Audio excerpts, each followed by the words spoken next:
The dash cam flickered to life with the blur of flashing red and blue lights cutting through the night. A chilling voice came over the radio, calm, almost too calm. "Unit 7, be advised. Suspect is armed. Suspect is desperate. Do not engage unless absolutely necessary." The officer behind the wheel, Sergeant Michael Hayes, tightened his grip on the steering wheel, his knuckles white. He had been on the force for 15 years, but nothing in his career had prepared him for what he was about to face. He didn't know it yet, but this pursuit would become one of the most shocking encounters ever caught on camera. One that would spiral far beyond a simple chase, unraveling into a night of terror no one could forget. The suspect wasn't just another criminal. His name was Adrian Cross, and to the FBI he was already a ghost, a man linked to robberies, kidnappings, and murders across 3 states. A predator who knew how to disappear, how to strike with precision, and how to make even hardened officers hesitate before going after him. But tonight, for the first time in years, Adrian had slipped up. A convenience store robbery gone wrong, a witness who got a glimpse of his face, and a police cruiser that just happened to be around the corner. The chase was on. The dashcam footage shows Hayes' headlights locking onto a black Dodge Charger tearing down the empty freeway. The Charger swerved recklessly, its taillights glowing like demonic eyes in the darkness. Every second was a gamble. If Adrian was who the report said he was, then the trunk of that car wasn't just hiding stolen money. It was hiding weapons, maybe bodies, maybe something far worse. Hayes' voice crackled through the radio. "Suspect traveling westbound, speeds exceeding 120, requesting backup." Another voice answered almost instantly. "Copy that, Unit 7, air support en route, do not lose him." And that's when the first twist came. Without warning, Adrian slammed his brakes, causing Hayes' cruiser to screech sideways across the asphalt. In the chaos, the Charger spun, and from the driver's side window, a muzzle flash lit up the night. Bullets ripped across Hayes' windshield. The dashcam recorded every spark, every crack of shattering glass. Viewers of this footage would later swear they could hear Hayes mutter under his breath, "Not tonight," before flooring the accelerator and ramming the Charger from the side. It was a move of desperation, reckless but necessary. And for a moment, it seemed like it worked. The Charger fishtailed, almost losing control. Almost. Adrian didn't crash. Instead, he recovered with terrifying skill, darted down an exit ramp, and vanished into the shadowy streets of a sleeping suburb. Now the chase wasn't on the freeway anymore. It was winding into neighborhoods where families slept just yards away from what had become a war zone. Hayes' radio came alive again. "All units, perimeter locked down, he cannot escape." But Hayes knew better. Adrian didn't run without a plan.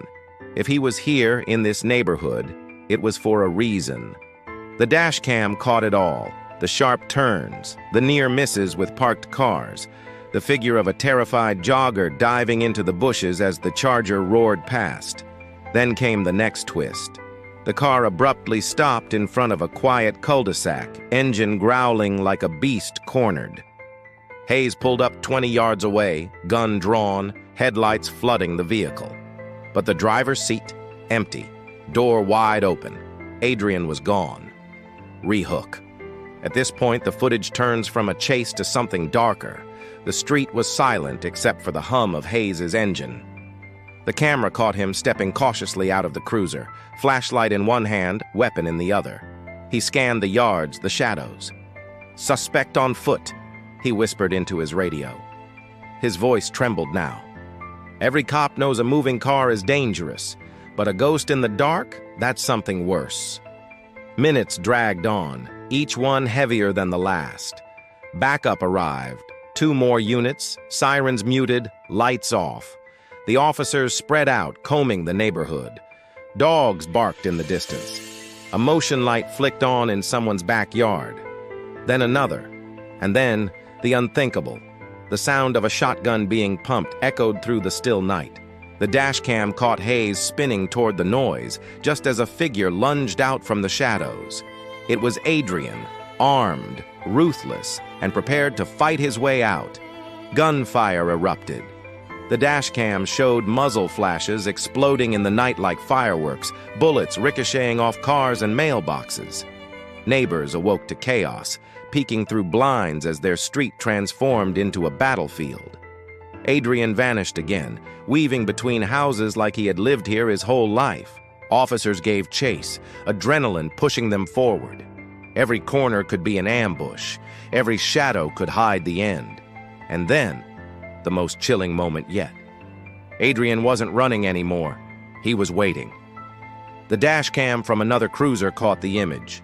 Adrian standing in the middle of the street, shotgun raised, a twisted smile on his face. Behind him, in the faint glow of a streetlight, was a family. Hostages, dragged from their home, shields against the police. The rehook couldn't have been crueler. Now it wasn't just a chase, it was a standoff. Hayes's voice cracked over the radio. "He's got civilians. Do not fire."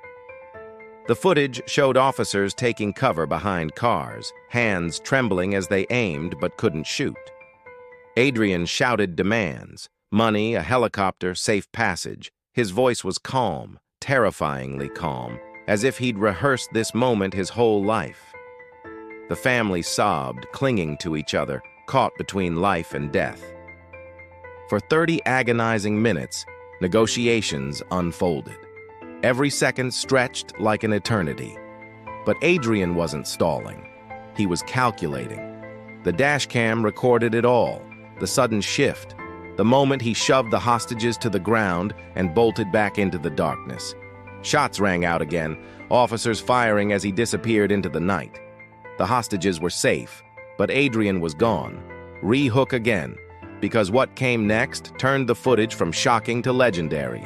Hours later, with dawn breaking, Adrian's Charger was found abandoned near a warehouse on the outskirts of town. SWAT moved in, fully armed, ready for the final showdown. The dashcams captured the convoy of armored trucks, the tense silence before the breach. And when the doors were kicked open, the warehouse wasn't empty. It was a trap.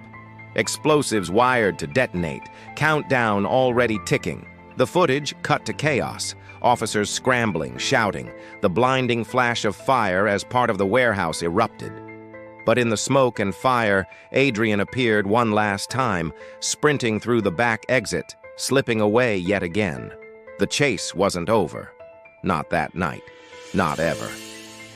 When the footage finally ended, the screen went black, leaving viewers shaken, breathless, desperate to know more. Adrian Cross was never fully captured that night. Some say he escaped the city entirely. Others whisper he had inside help, that someone on the force was feeding him information all along. What the dashcams proved, though, was undeniable. This wasn't just another criminal. This was a man who could turn an ordinary night into a nightmare, a man who could outthink, outfight, and outlast. And the footage of that night, the chase, the standoff, the explosions, remains burned into history, one of the most insane confrontations law enforcement ever faced.